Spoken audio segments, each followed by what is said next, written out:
In real life constant acceleration maintain करना मुश्किल है। एक कंडीशन है जहां पे कांस्टेंट एक्सेलरेशन एकदम मजे से फॉलो होता है,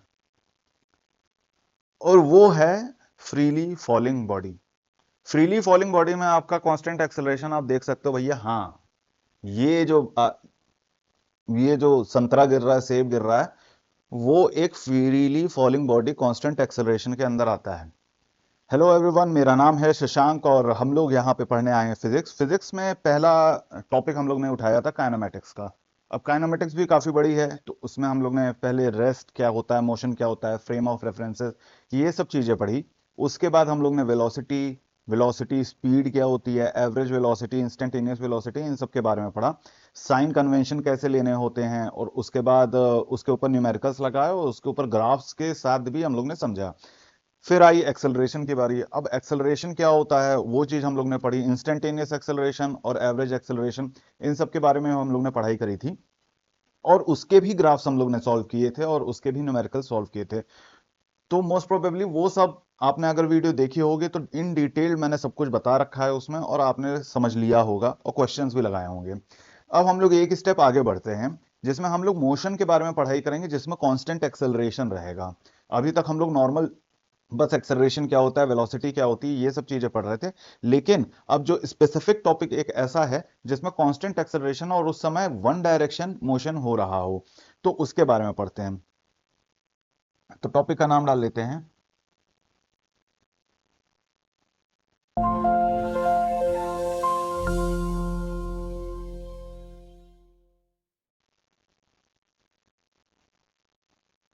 मोशन विथ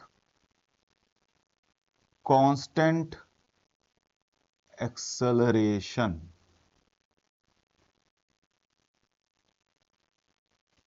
अब देखिए, कांस्टेंट एक्सेलरेशन है, तो अगर हम लोग एक्सेलरेशन और टाइम का एक ग्राफ बनाते हैं तो वो कुछ भी नहीं होगा। वो एक, मान लीजिए ये ग्राफ है टाइम का, और ये ए एक्स हो गया। तो इसमें कुछ भी बहुत बड़ी चीज नहीं है। एक्सेलरेशन कांस्टेंट है, पूरे जो मूवमेंट आपका हो रहा है, जो मोशन हो रहा है, उसमें एक्सेलरेशन अगर कांस्टेंट है तो उसका ग्राफ यूं जाएगा, जो कि ए एक्स के बराबर हो जाएगा। किसी भी टाइम ड्यूरेशन पे देखेंगे तो एक्सेलरेशन जो है वो आपका कांस्टेंट दिखाई देगा। लेकिन हम लोग अगर वेलोसिटी की बात करते हैं, मान लीजिए सेम टाइम ड्यूरेशन पे एक वेलोसिटी का ग्राफ बनाते हैं, जो कि ये हो गया वी एक्स।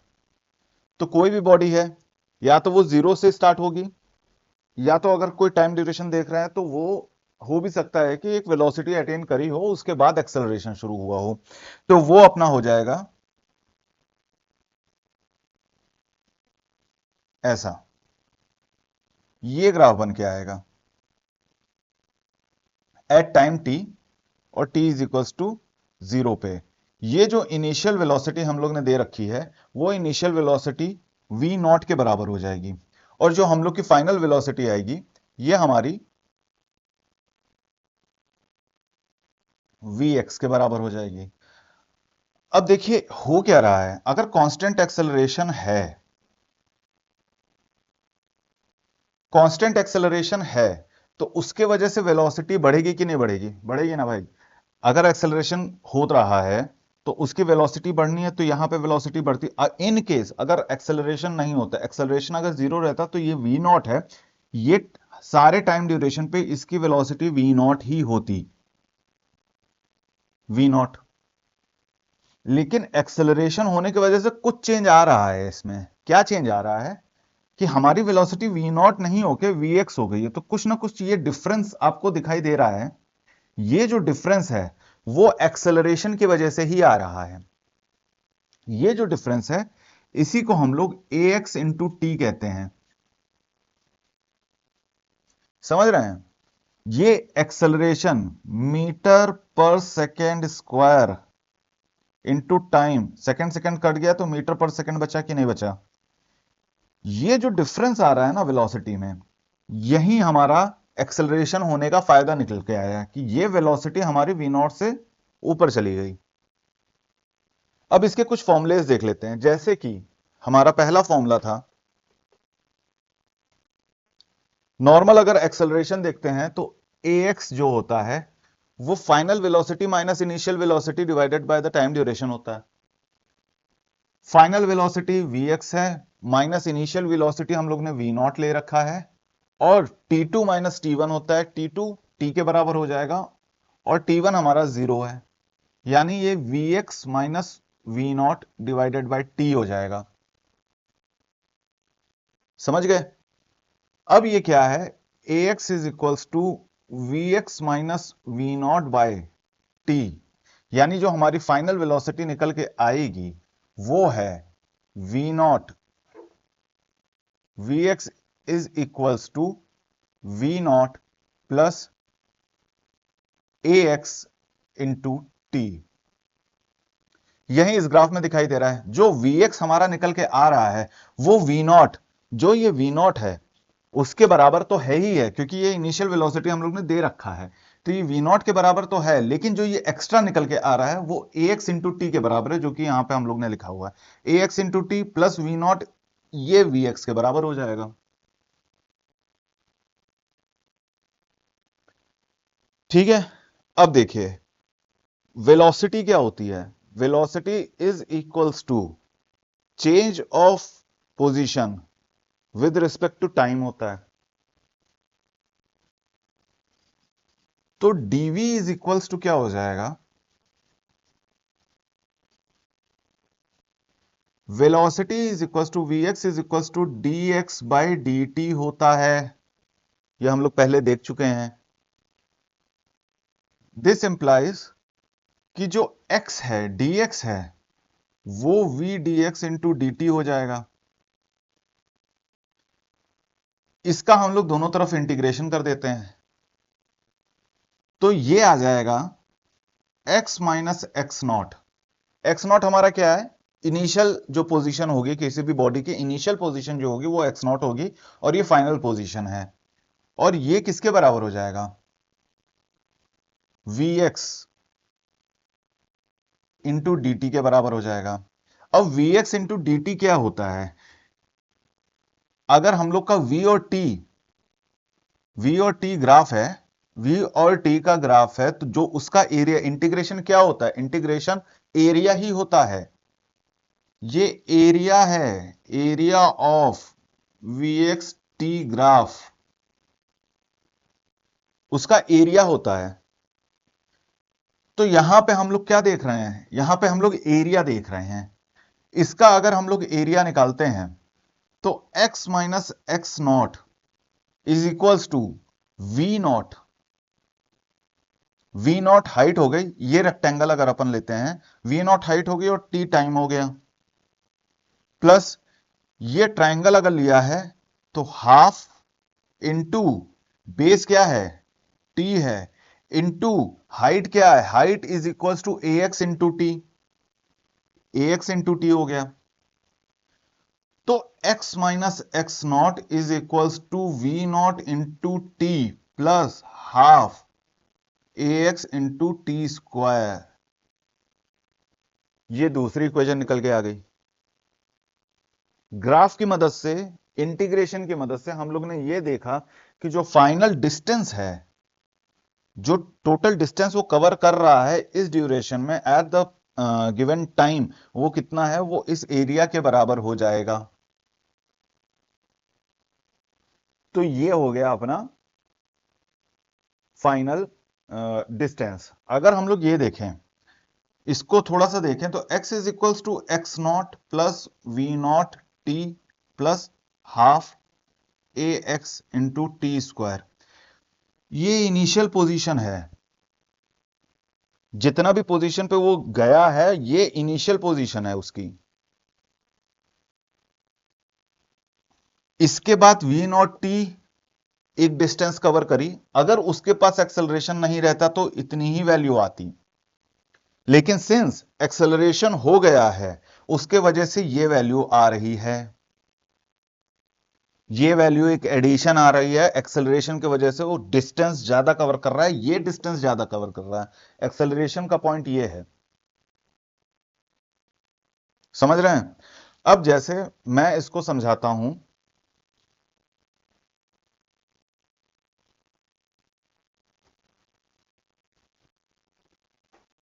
नोट डाउन करते चलिए, ग्राफ वगैरह बनाते चलिएगा, है ना, साथ साथ। बोर्ड छोटा है तो मुझे बार बार रब करना पड़ेगा इन सब चीजों को।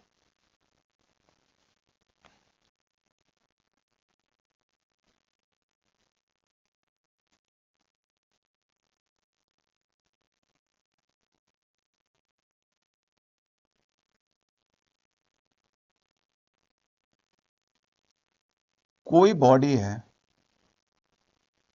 जो कि जा रही है,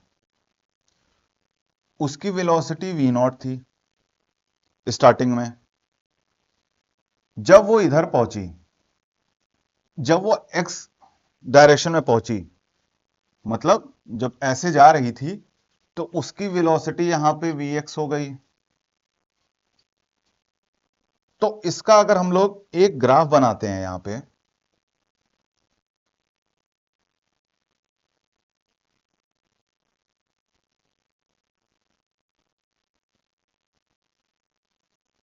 एट टाइम t, और ये x है,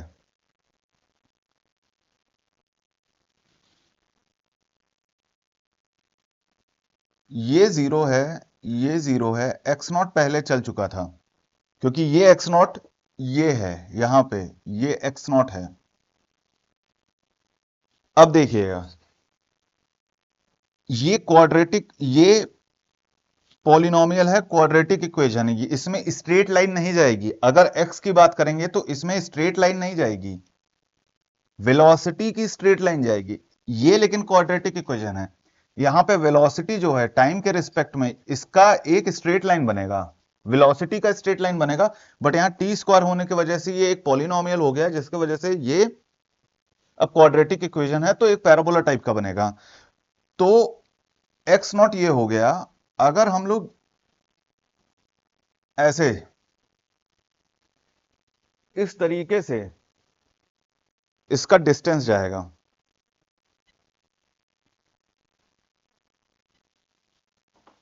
एक्स टी ग्राफ पे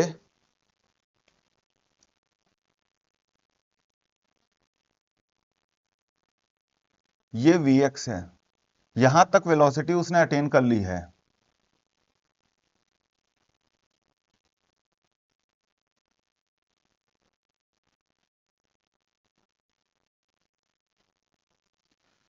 अब यहां पे मैं स्लोप मारता हूं अगर,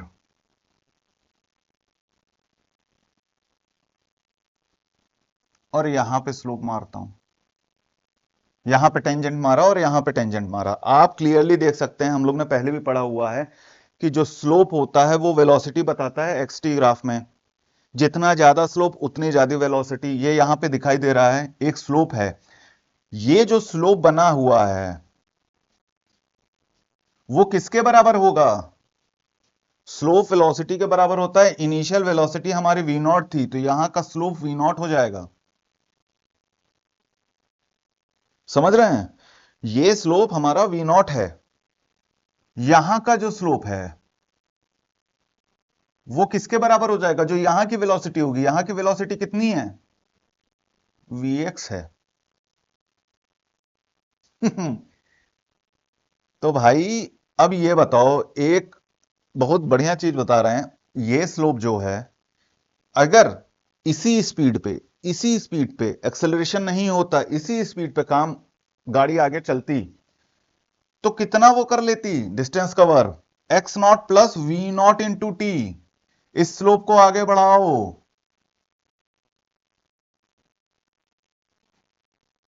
इस स्लोप को आगे बढ़ाओ, तो ये एक्स नॉट तो दिख रहा है, ये एक्स नॉट तो पहले से ही था।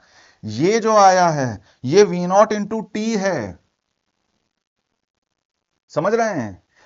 x is equal to X not पहले से ही था, ये वी नॉट इंटू टी, ये वी नॉट इंटू टी हो गया, तो ये एक्स्ट्रा जो निकल के आ रहा है यही तो है इसके बराबर, एक्सेलरेशन के बराबर। ये जो एक्स्ट्रा अपने को मिल रहा है एक्सेलरेशन के वजह से, यही है half A X into T square के बराबर। तो ये जो फॉर्मूला आया है, पूरा पूरा ग्राफ में दिख रहा है कि नहीं दिख रहा है? पूरा विजुअलाइज हो रहा है कि नहीं हो रहा है? सीधे फॉर्मूला रट लिया, कर लिया उससे मतलब ये चीज पता होनी चाहिए ना कि भाई एक एक चीज का मतलब क्या है। यहां पे x है जो कि डिस्टेंस बता रहा है ओरिजिन से। एक्स नॉट हमारा ये है इनिशियली जो हम लोग पहले से खड़ा था, कोई बॉडी यहां पे एक्स नॉट पे पहले से ही खड़ी थी, तो ये एक्स नॉट आ गया। V not into T, V not into T जब यहां से स्लोप मारा उससे जब हम लोग ने डिस्टेंस निकाला तो वी नॉट इंटू टी आ गया कि इतनी तो थी ही। और फिर एक्सेलरेशन है, ये एक्सेलरेशन का जो पार्ट है वो इतना दिख रहा है। अब ये बताइए, अगर इस ग्राफ में या इस फॉर्मूले में हमने इनिशियल जो पोजीशन है वो जीरो कर दिया तो ये चला जाएगा, यानी ये एक्स नॉट जीरो हो जाएगा। ठीक है, अगर हम लोग ने इनिशियल वेलोसिटी भी जीरो कर दी, सिर्फ एक्सेलरेशन, तो वेलोसिटी वाला टर्म ये जो वी नॉट टी है ये चला जाएगा। इसका मतलब ये चीज गायब हो जाएगी। तो स्लोप अपना सीधे कहां से बनेगा, ऐसे बनेगा। स्लोप यहां पे जीरो रहेगा, ऐसे बनेगा, यूं जाएगा, जीरो हो जाएगी ये वैल्यू। और फिर एक्सेलरेशन है, इफ इन केस अगर एक्सेलरेशन जीरो रहता तो ये वाली चीज पूरी चली जाती, x not plus we not t आ जाता। तो ये ग्राफ के माध्यम से आपने समझ लिया, आज तक फॉर्मूला पढ़ा होगा बट ग्राफ ऐसा रहता है, ग्राफ से देख के आप बता सकते हैं कि कितनी वैल्यू, किसकी वैल्यू कहां पे डिपेक्ट हो रही है। ठीक है, अब हम लोग ऐसा करते हैं, इसका तीसरा फॉर्मूला भी निकाल लेते हैं।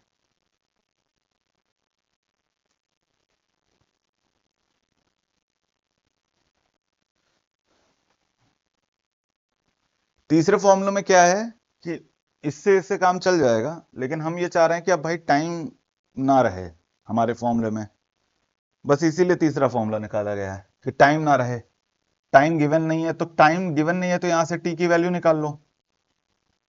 T is equal to we x minus we not, v x minus we not divided by A x हो जाएगा। तो टी की वैल्यू निकाली, अब इस टी की वैल्यू को इसमें डाल दो, तो क्या हो जाएगा, X minus x not is equal to V not into we x minus we not divided by A X plus half A X into we x minus we not divided by A X into, बस ठीक है, इतना ही होगा, इसका whole square हो जाएगा। तो इस पूरे को अगर आप सॉल्व करोगे,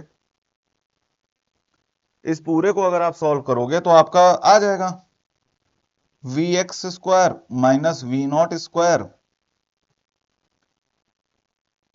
is equals to A X, two A S होता है ना, S is equals to X minus x naught.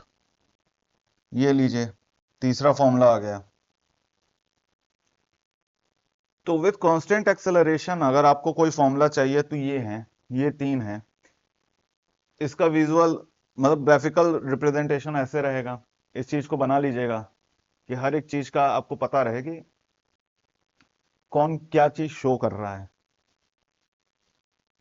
अब बहुत लोग ऐसा करते हैं कि भाई हमको एक्सेलरेशन भी नहीं दिया तो उसके हिसाब से एक फॉर्मूला डिराइव कर लो, तो कुछ भी नहीं है उसमें। उसमें क्या करिए, यहां से ए एक्स की वैल्यू निकाल लीजिए, ए एक्स की वैल्यू इसमें डाल दीजिए, ए एक्स की वैल्यू इसमें डाल देंगे तो आ जाएगा उसका। चलिए यहां कर देता हूं मैं, तो ये 1 हो गया, ये 2 हो गया, ये 3 हो गया। अब यहां से अपन क्या करते हैं, टी ए एक्स की वैल्यू निकाल लेते हैं। तो we x minus we not divided by T is equals to A X.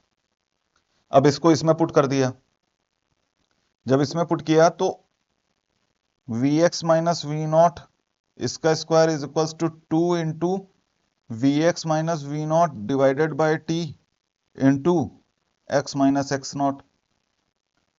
अब इसको तोड़ेंगे, a a square minus b square का फॉर्मूला क्या होता है, a plus b into a minus b. तो we x minus we not into we x plus we naught is equals to 2 into we x minus we not divided by T into x minus x not हो जाएगा। ये और ये cut जाएगा, तो फिर हमारी x माइनस एक्स नॉट की वैल्यू आ जाएगी, x minus x not is equals to we x plus we not 1/2 into T. अब देखिए फायदा क्या है, एक्सेलरेशन नहीं है, कांस्टेंट एक्सेलरेशन होने के वजह से जो v का हम लोग ने यहां पे ये निकाला है, कांस्टेंट एक्सेलरेशन होने के वजह से ये अपनी स्ट्रेट लाइन हमेशा निकल के आएगी। और जब स्ट्रेट लाइन निकल के आएगी तो कुछ चीजें काफी आसान हो जाती हैं इसमें। जब अगर आपको डिस्टेंस फाइंड करना है, आपको फाइनल वेलोसिटी पता है, इनिशियल वेलोसिटी पता है, उसका एवरेज निकाल दीजिए, एवरेज ही तो है, V x plus we not divided by 2 into T कर दीजिए तो आपको डिस्टेंस पता चल जाएगी। लेकिन अगर एक्सेलरेशन कांस्टेंट नहीं रहेगा तब ये सब चीजें कुछ भी नहीं लग पाएंगी, कोई भी एक भी फॉर्मूला नहीं लग पाएगा। लेकिन ये कांस्टेंट होने की वजह से हम लोग को ये जो v की वेलोसिटी, v का जो कर्व है वो कर्व नहीं, वो स्ट्रेट लाइन बन जाता है। उसके वजह से यहाँ पे हम लोग को निकल के आता है कि ये V x plus we not divided by 2, इसका एवरेज निकाल लो वेलोसिटी का, इंटू टी कर दो तो टोटल डिस्टेंस निकल जाएगी आपकी। ठीक है।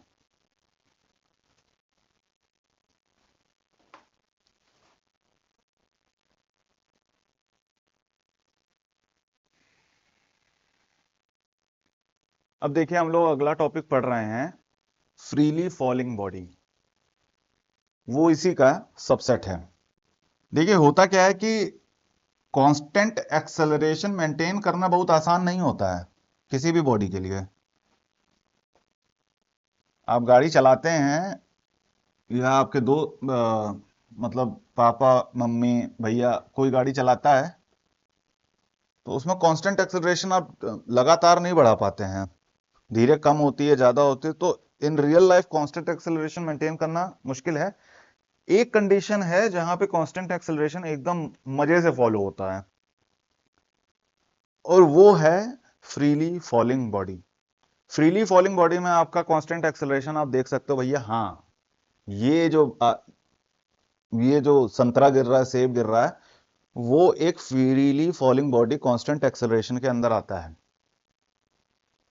जब 4th सेंचुरी था तो उस समय एरिस्टोटल एक ग्रीक के बहुत बड़े फिलोसोफर थे, तो उनका यह मानना था कि जब कोई भी बॉडी गिरती है तो जो जितनी भारी बॉडी होगी वो उतनी जल्दी जमीन पे आ जाएगी, जो थोड़ी हल्की होगी वो धीरे धीरे आएगी। लेकिन 9th सेंचुरी के आसपास फिर हमारे मैथमेटिशियन फिलोसोफर गैलीलियो भाई साहब आए तो उन्होंने कहा नहीं नहीं ऐसा नहीं है, दोनों सेम ही टाइम पे गिरेगी अगर एयर रेजिस्टेंस वगैरह इन सबको निग्लेक्ट कर दिया जाए तो उसके बाद बहुत सी एक्सपेरिमेंट्स वगैरह भी किए गए तो हम लोग को पता चल गया ये बात तो सही है कि कोई भारी ऑब्जेक्ट हो या फिर कोई हल्की ऑब्जेक्ट हो, अगर उसको ऊपर से ड्रॉप कराएंगे तो वो नीचे गिरेगा तो फ्रीली फॉलिंग मतलब सेम टाइम पे ही पहुंचेगा। तो हुआ क्या था कि एक बार एक कैमरा लगाया गया और उससे बॉल ड्रॉप करी गई और उसकी फोटोज खींची गई। फोटोज एक पर्टिकुलर टाइम पीरियड के बीच में खींची जा रही थी, बक बक बक बक बक, खच खच खच खच, मतलब लगातार खींची जा रही थी। तो ऊपर से एक बॉल छोड़ी गई तो उन्होंने देखा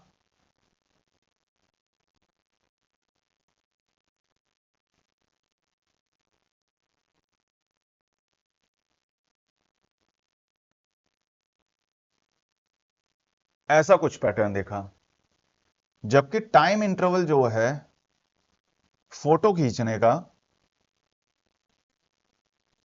ये सेम था।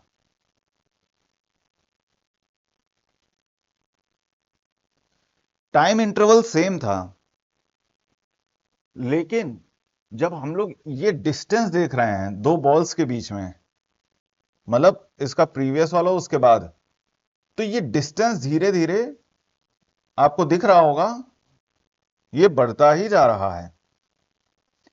डिस्टेंस यहां पे बढ़ती जा रही है टाइम के साथ साथ, जैसे जैसे वो नीचे जा रहा है वो टाइम के साथ साथ डिस्टेंस बढ़ती जा रही है। डिस्टेंस अगर हर टाइम टाइम पीरियड अगर सेम है, डिस्टेंस बढ़ती जा रही है, इसका मतलब इसकी वेलोसिटी बढ़ती ही जा रही है। अगर वेलोसिटी बढ़ती ही जा रही है इसका मतलब एक्सेलरेशन होता ही जा रहा है, एक्सेलरेट हो रही है बॉडी, इसीलिए तो वेलोसिटी बढ़ रही है। तो बहुत सारे कैलकुलेशन वगैरह ये सब करने के बाद फिर उसके बाद अपने को पता चला एक जी वैल्यू होती है जिसको कहते हैं एक्सेलरेशन ड्यू टू ग्रेविटी। ये वैल्यू निकाली गई और जिसको हम लोग ने 9.8 मीटर पर सेकेंड स्क्वायर के बराबर जाना। तो ये हमारी एक्सेलरेशन ड्यू टू ग्रेविटी की वजह से जो एक्सेलरेशन निकल के आया कैलकुलेशन के हिसाब से, ये 9.8 मीटर पर सेकेंड स्क्वायर है। पूरी धरती पे यही लगता है, थोड़े माइनर चेंजेस होते हैं। ऑब्जेक्ट धरती के साइज का नहीं होना चाहिए या उसके रेशियो में नहीं होना चाहिए, ठीक है, और सरफेस के पास से ही होना चाहिए। तो ये सब चीजें हैं, लेकिन अगर अगर डेली लाइफ फिजिक्स में अगर बात करेंगे तो ये 9.8 ही होता है। तो बस फ्रीली फॉलिंग बॉडी का ये हो गया। अब एक क्वेश्चन कराते हैं, उसके बाद आपको समझ में आ जाएगा कि कांस्टेंट एक्सेलरेशन के क्या क्या चीजें होती हैं और उसके बाद फ्रीली फॉलिंग बॉडी कैसे वर्क करती है। उसका एक क्वेश्चन कर लेंगे और क्वेश्चन के बाद आपको पूरा क्लियर हो जाएगा ये सब चीजें। ठीक है, एक क्वेश्चन करते हैं।